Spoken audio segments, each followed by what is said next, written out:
everyone, my name is Carly Edick, and today I'm going to be teaching you how to make pumpkin chocolate chip cookies.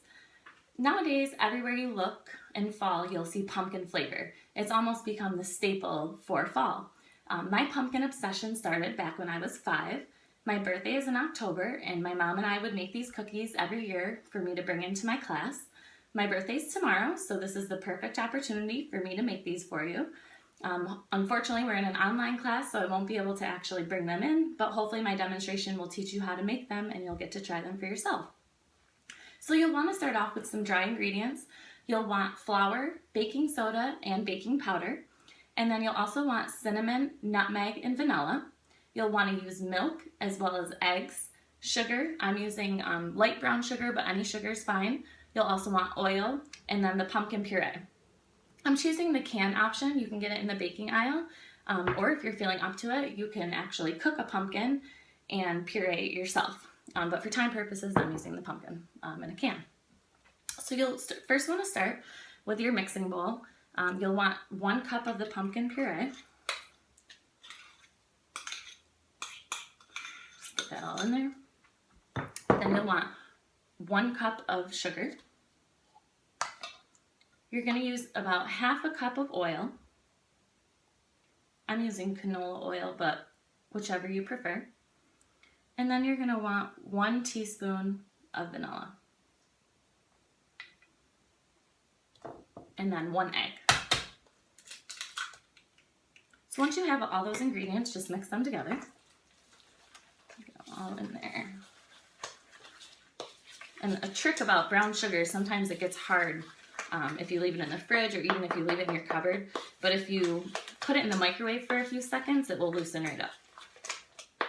Alright, so once you have that mixed together, set it aside and grab another mixing bowl. And this is where we're going to put some dry ingredients. You'll want 2 cups of flour,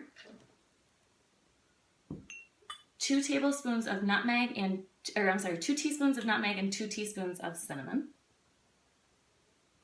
And then 2 teaspoons of baking powder. And then those, you can just mix those together. Make sure they're all blended in. And you're going to add just a few dashes of salt, just for taste. Then in a small little bowl, you're going to take 1 tablespoon of milk. I'm using almond milk, but again, any milk is fine. And you're going to want 1 tablespoon of baking soda. And just mix those together, kind of so it's almost like a little paste. Now, once those are mixed together, you're going to come back to your pumpkin mix. You're going to add the baking soda and the milk. And then you're going to add your flour mixture. And then once again, just blend all the ingredients together. Make sure you get all the flour in with the pumpkin. And the smell of the pumpkin is just great. You can also use, if you don't like pumpkin, you can use butternut squash. You can use sweet potato. Any type of orange vegetable you can use for this. But since it is October and fall, it's easy to get pumpkins or the pumpkin puree. So you're just really going to want to get all the flour off the side of the bowls. It's going to start to all clump together and get almost like a light orange color. Alright, now once you've mixed all your ingredients, we've come to my favorite part, the chocolate. Now you can choose to add chocolate or you don't have to. I'm using about 2 cups of chocolate chips. And I'm putting the whole bag in here. It's a 2-cup bag, so. And you're just going to blend those in with your mix.